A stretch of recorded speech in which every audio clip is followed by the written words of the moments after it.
top 5 reasons why PC is better than console. Let's go.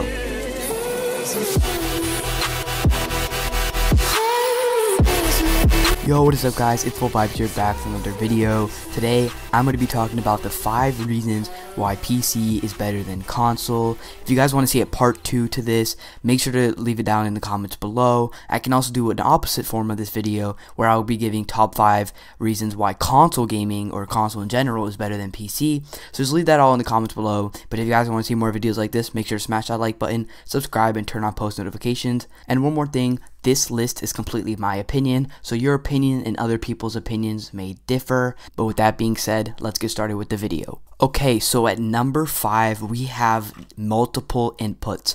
And what that pretty much means is that the fact that PC, you can use many different things to game. You can use a controller, you can use a keyboard and mouse, and you just have a very big variety of different inputs that you can select. You can use a PS4 controller, an Xbox One controller, you can use the next gen controllers once they come out. You can even use the last gen controllers like the PS3 and the Xbox 360 controllers, and you can use Nintendo Switch controllers and a bunch of other third-party controllers. So there's so many things you can use. On top of that, you also have keyboard and mouse, and honestly, if you really wanted to, you could use a Wii controller. Who cares? But that's the best thing, you know. You can play, if you really wanted to, you could play Halo Infinite with a PS5 controller, you know, like who cares? Whatever is comfortable for you, and that's the best thing. You have the variety to choose what feels comfortable for you. At number 4, and this is a big one, free online. Now on PS4 and Xbox One, they decided that paying for online was a good thing, that people would like that.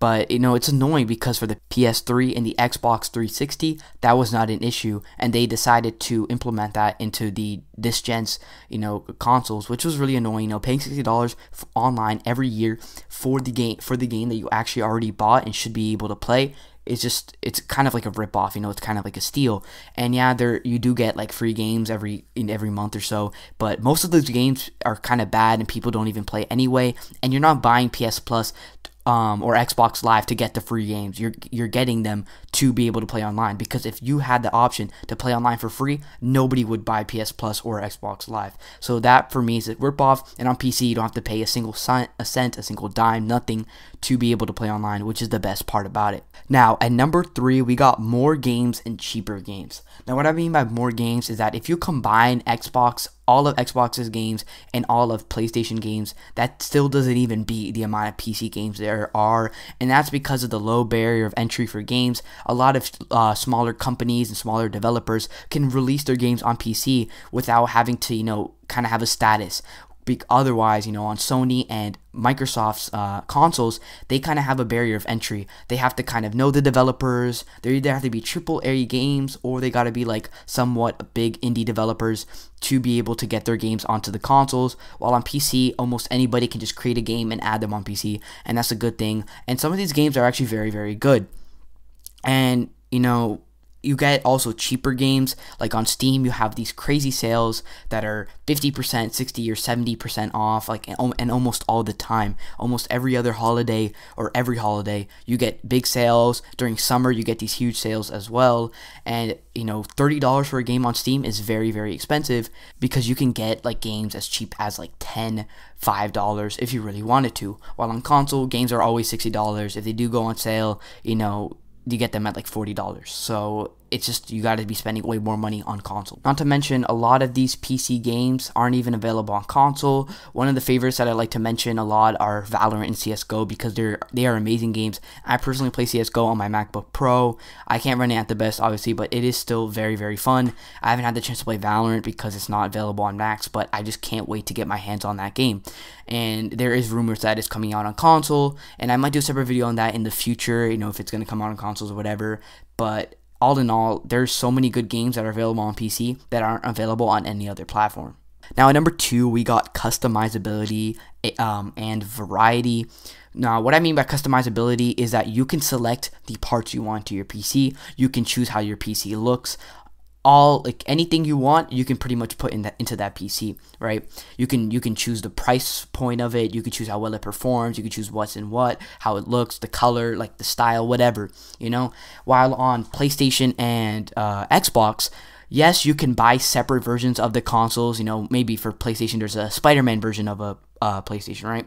Or for Xbox, you know, there's a different version, you know, different colors, whatever. But you still have to buy the whole console all over again. Not to mention, you can't pick the parts, all that kind of stuff. So overall, there is more customizability with PCs. And what I mean by variety is that you can do a lot more things with a PC. You can do your homework or just work in general. You can play games. You can edit videos. You know, you can live stream. You can make music. You can watch Netflix, YouTube, whatever. You can do whatever you want with a computer. And that offers a lot, you know, because on top of everything you want to do with a computer in terms of gaming and video streaming and video editing, you can do all that other stuff. Like, I'm planning on doing my schoolwork on it, gaming on it, watching movies and TV shows on it. I want to do everything with it, you know. And that, you know, is very compelling. It makes the offer for a PC more reasonable because you can do so much with it. While on consoles, yeah, you can play games, and now they're starting to implement a little bit more variety with Netflix, YouTube, Twitch, all that kind of stuff, but there's nowhere near as much variety as you can get on PC. Now, at the #1 spot is visuals and performance. And what do I mean by that?